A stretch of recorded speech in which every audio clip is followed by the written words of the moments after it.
Us now to react is host of Tomi Lahren is Fearless on Outkick, and Fox News contributor Tomi Lahren, along with RNC Youth Advisory Council co-chair CJ Pearson. Welcome to you both. Tomi, I'll start with you. You can see how Democrats, I guess, are trying to message this thing. To me, it kind of smacks of desperation, knowing they're on the wrong side of the issue. How do you read it? Well, when you listen to AOC there saying undocumented and law-abiding, well, that's an oxymoron. Those things do not go together. We know that if you come into this country illegally or if you overstay a visa, you were in fact not law-abiding. You broke the law to get into this country. You invaded this nation. You disrespected it when you came here. And it is true that President Trump and his administration are going after the worst of the worst. They're ridding our streets of heinous criminals. But also, he didn't just promise mass deportations of those who came into our country and committed further crimes. He also promised mass deportations, the largest deportation effort in American history. And Border Czar Tom Homan has said it repeatedly. He said it again this morning. If you're not going to work with us in these sanctuary cities, we are going to have to flood the zone with ICE agents, and they are going to be going into the Home Depots, and they are going to be going into the farms, and they are going to be detaining, giving due process to, and then deporting illegal aliens, because that's how this thing works.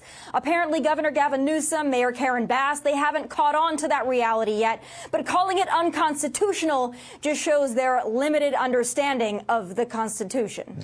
CJ, I want to come to you because it really is kind of confounding why many on the left, the Democrats, are not acknowledging the reason why the Trump administration is being forced to take this stance on immigration. It's because under the prior administration, President Biden, they let in millions of people without any type of vetting whatsoever. So it is literally impossible to tell who are the illegal migrants here that maybe just want to come and work, but who are the ones that really have some bad intentions and are intending to commit violent crime, as we have seen time and time again. Why don't the Democrats acknowledge that?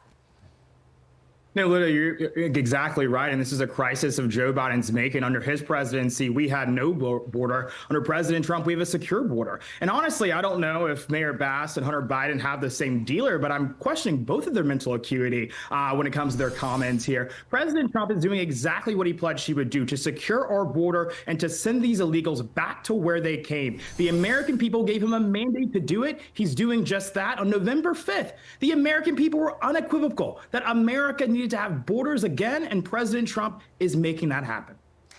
That's such a great point. And I feel like we see time and time again the very example of why the sanctuary cities are able to stand in the way from carrying out President Trump's agenda.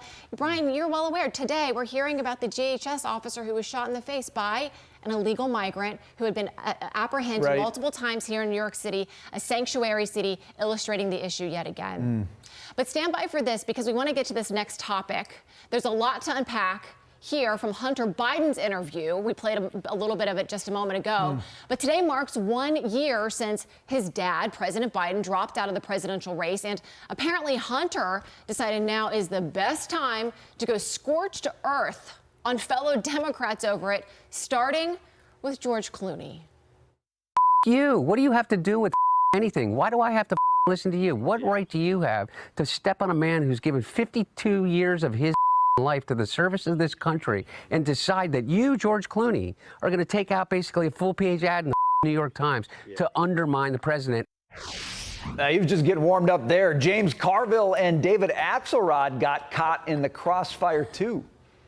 Me and James Carville, who hasn't run a race in 40 years, and David Axelrod, who had one success in his political life, and that was Barack Obama. And that was because of Barack Obama, not because of David Axelrod and David Plouffe and all of these guys and the Pod Save America guys who were junior speechwriters in, on Barack Obama's Senate staff, who have been dining out on the relationship with him for years, making millions of dollars.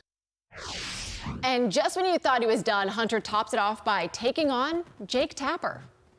What influence does Jake Tapper have over anything? He has the smallest audience on cable news. And beyond that, I think that the book is right now on Amazon that he put out. I mean, his ratings just went to after he put the book out. Tomi, I could barely hear his commentary through all the bleeps, honestly. Can we just start with the language here? Because he's not the only one that's kind of adopting that strategy with all the F-bombs, so to speak. Why the language? Well, it seems that Democrats, including Hunter Biden, they equate authenticity with expletives. And listen, guys, I'm no prude. All right, the F word really doesn't bother me. However, the way that they use it and the way that they use it as a way to make themselves sound authentic and genuine, it's just not landing there. But I think the kids are not all right. But I am in full support if they want to make Hunter Biden the new face of the Democrat Party. Move over Jasmine Crockett. There's a new foul-mouthed kid in town, and I just hope that Hunter maybe runs for something someday. I'm all for it.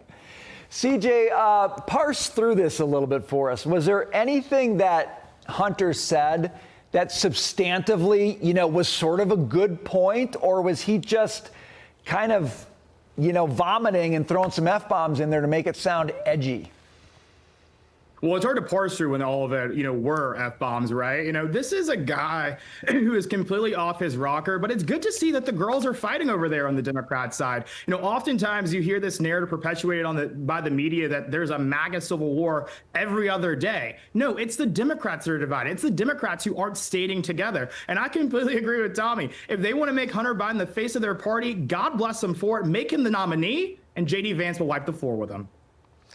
Yeah, it certainly seems like they are fighting for a new direction, a new leader, a new face of their party. And if this is the direction that they're going to go, I'm happy to follow and see how that unfolds for them. Thank you so much, Tomi Lahren and CJ Pearson, for joining us this evening. Thanks, guys.